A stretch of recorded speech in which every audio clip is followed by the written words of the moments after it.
Okay, to make that perfect sourdough loaf, here's the equipment that you're going to need. First off, you're going to need to have some sourdough starter. I'm not going to go over how to create a sourdough starter. Plenty of great videos out there on that, but you got to have that starter. Okay.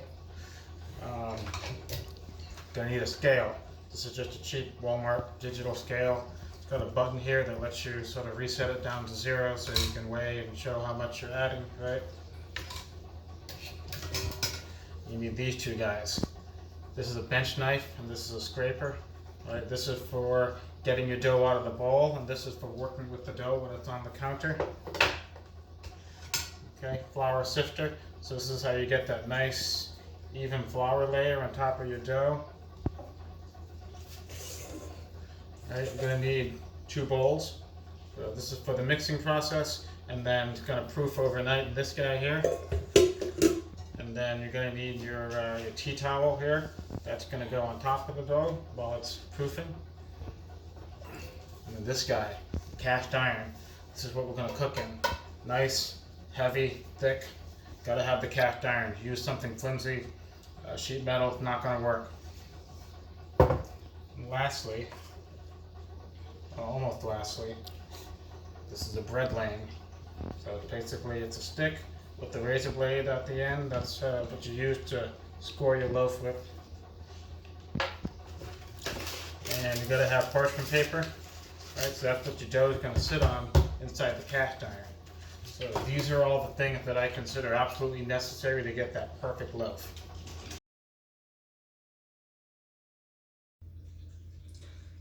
Okay, so the first step is to feed your sourdough starter. I usually like to do this step maybe around lunchtime or early afternoon, and that'll be ready for the next step, usually after dinner time, late evening. And so this is my mature sourdough starter colony here. And so we're going to feed it just enough to make the amount of starter that we need for the recipe. Now I know that we're going to need 150 grams of starter, and so I'm going to add 75 grams of flour and 75 grams of water. So what I usually do is I take my cheapo Walmart digital scale here. I put the starter jar right on top. And press that little button to make that 0. Okay. And now we add our 75 grams. Alright, 75 grams. Alright, next we add 75 grams of water. That's going to combine again for 150 grams of starter. This is tepid water. That means it's been sitting in a jar on the counter. That lets the chlorine gas out of the water. And so we'll just add that straight in. So that number gets up to 150. Alright, 150. Alright. Now we've got whatever starter was left on the bottom there, plus the flour and water that I've added, and give that a good mix. Get that nice and even. I use whole wheat flour for my starter. Some people like to use rye or white flour. It really doesn't matter what you use. Wheat flour is a little bit thicker. Consistency-wise, you see the chopstick almost stands up by itself in here. And that's about what you want. Then, what I usually like to do is put this elastic band around the bottom that lets me know where the starter started from. And I can watch it, and as I see it rise, I'll know that the starter's getting ripe.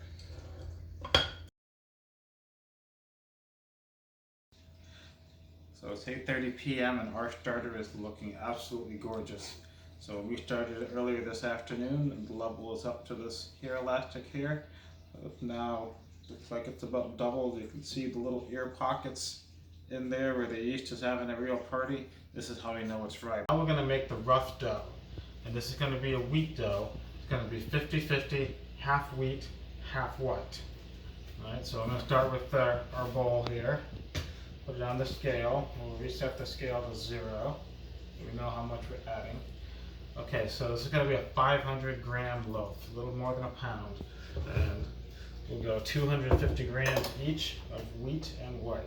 So I'm just going to go ahead and add 250 grams. Now we'll take the white. This is the wheat. Another 250 to bring this up to 500. All right, it's going to be 5 grams of salt. I usually like to mix up the dry ingredients at this point, just because we're using 2 flours, so I want to avoid having little streaks in the dough. We got a nice, even, sort of light brown mixture. Now we're going to add 350 grams of tepid water. Again, this has been sitting on the counter in this mason jar. So we just go until this scale gets up to 350. Okay, 350, perfect. Now, we get to add 150 grams of our starter. This is what gives it that classic sourdough flavor. It's also our yeast supply. Alright, look how wonderfully stringy that is. Alright, it's going to bring the scale up to 500. Oh yeah, look at that. That's how you know it's nice and yeasty and ready to go. This yeast is going to have a party tonight. Alright, so we need just enough. So we're going to need to get the spoon here to scoop that out. Alright, there we go. Got 150 grams. Alright, now we just mix this up until we get a nice rough dough. Okay, so I got my rough dough mixed here. There's a bunch of crud around the edge, and that's why I like to use a different bowl for the one that could actually ferment overnight. And so we'll just go ahead and take our dough out. Stick it there. Alright, and that's our rough dough now. It's going to sit overnight right in there. Okay, we'll cover that guy in a towel. Clean the rest of this up, let this sit here.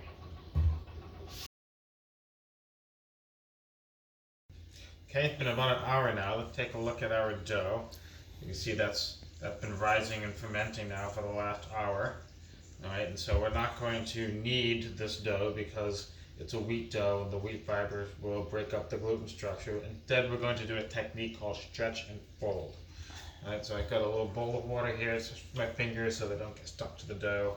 And we're just going to reach in there, we're going to grab sort of an edge of the dough, grab it and just fold it right over. Alright, so we're just going to grab it, fold it right over. Grab it, alright, fold over.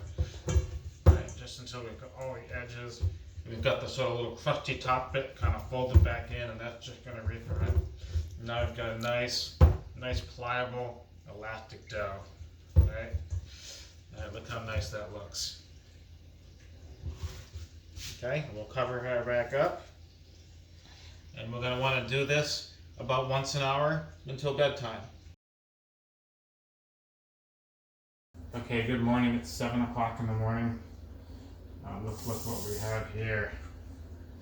Wow, look how much that rose all the way up to the brim. Okay, once you see this, it's risen. Now it's time to preheat the oven. So let's put this back away. Let's get that oven hot. Okay, so our oven's gonna preheat for an hour, so we gotta get this started before we even start touching the dough. So I've got my cast iron and my bread pan here ready to go. Alright, we're gonna add some water. This is gonna create steam. We wanna get that nice and hot. Alright.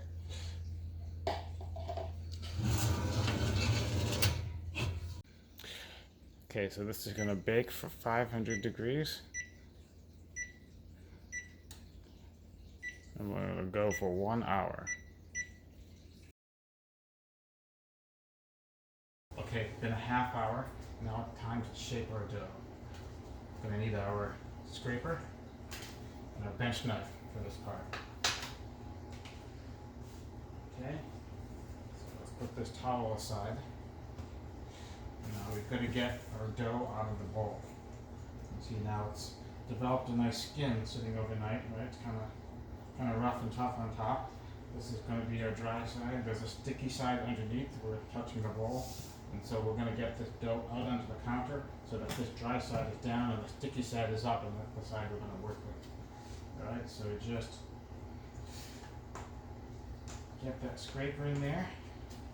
Right, we use the round side. Okay. Put that down. Oh yeah.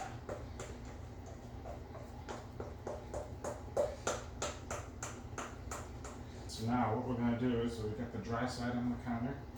Okay, I got no flour or anything, it's just bare counter. And you might need the bench knife to help get under. We're going to grab the edge and pull it in.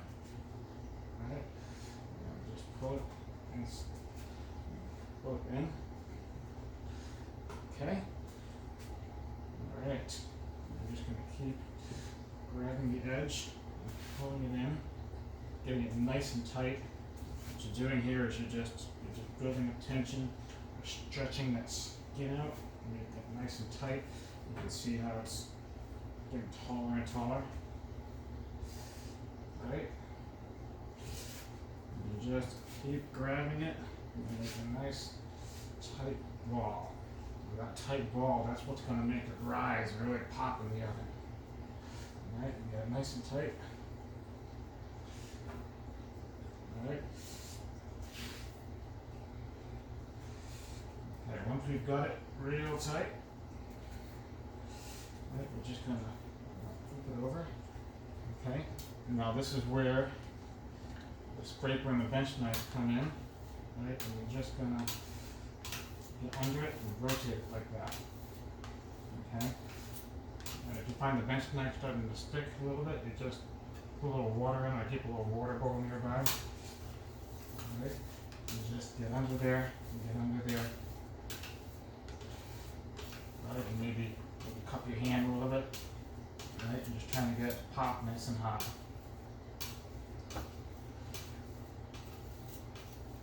Right, look at that beautiful, tall, round ball of dough. Okay, once you've got that looking nice, I'm going to cover it back up with a towel. And that's going to sit for the last half hour while the oven continues to preheat. Okay, it's 8 o'clock, and so we're getting ready for the actual bake. Really exciting. So we're going to take our parchment paper.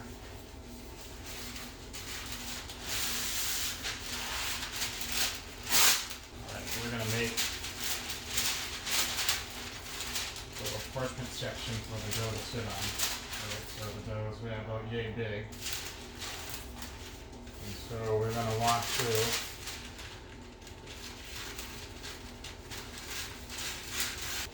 it's going to be like a circle with two handles on it. And so the idea is that the dough sits on this little parchment circle while it's in the oven. And then you use the handles to put it in and take it out of the hot cast iron. Here's my circle with my two handles. Okay? Okay, next we're going to do a second shaping. Alright, so our dough has risen just a little bit while it's been sitting here. So this is still the dry side, the other side still the sticky side, so we're going to flip this back over. Alright, and the first thing you want to do is you want to punch it down. You really just get your fingers in there. Right, use the water again if you have to. Alright, the goal here is to break up any air pockets that might be in here. So you want nice even holes inside your bread, and so this helps distribute any large holes that might have formed. Okay, and then we're going to do the same thing. I'm going to grab the edge, we're going to stretch, and just fold it right over. Alright, stretch that out.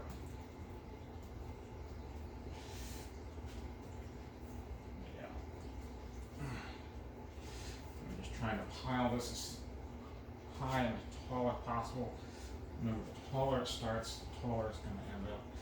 And eventually, we'll end up with that dry side up, sticky side down, just like that. Alright, we'll do the same thing, wrap that a bit. Really get that shaped nice and tall.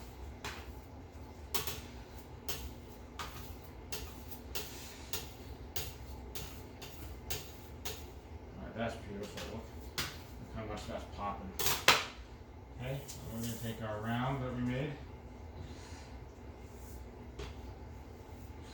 Place it on the round, so it's going to stick to the round on the bottom. Okay, but that's going to peel off in the oven. Okay, next we want flour at the top. Right, so take our strainer here, and get a little flour in there. Okay, we just sort of gently tap around. A nice even flour layer. Okay, this is not necessary. This is for aesthetics. This makes it look nice. Okay, so we're going to smear it all good. And so when you see those bright white spots on a completed loaf, this is how you make that. Okay, and then when we cut into it, the parts that get cut are going to be darker, and the rest of it's going to retain this nice bright white. Right, some of that excess off. Okay, and now it's time to score it. All sorts of different techniques. One thing you do want to consider is you need to make the cuts nice and symmetrical. If there's too much cut on one side, the dough is going to explode out onto the other side, right? So you want to make nice, even cuts that are symmetrical across the loaf. So let's get our blade wet. Alright, so I'm going to do a little crosshatch pattern. Right, so I'm going to do 3 lines one way and 3 lines the other way. Okay, so to make it symmetrical, I'm going to start in the middle and then I'll do the 2 extra lines. Alright. Now, before you cut, you want to make sure there's an edge of the blade here. It's really easy. If you do it too much parallel like that, that edge is going to snag and it's going to drag some dough, and that's not what you want. So you want to cut at an angle so that you don't snag that edge on there. Okay, so nice, confident stroke. Look at that. Okay. Yeah. Now we'll do parallel cuts. So you got a little bit of that snag we talked about, trying to avoid. Let's get that wet.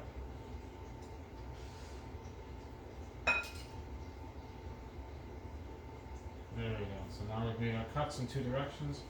Now I'm going to transfer it over to the oven. I'm going to grab this by those handles, and into the oven we go. Okay, I've dropped it in the oven. Now we're going to put that in for 20 minutes at 500 degrees. Okay, it's been 20 minutes. Now let's drop the temperature down to 450 degrees. We're going to get this a nice golden brown. And then that's going to bake for another 20 minutes. Let's just take a quick peek in our oven and see how we're doing.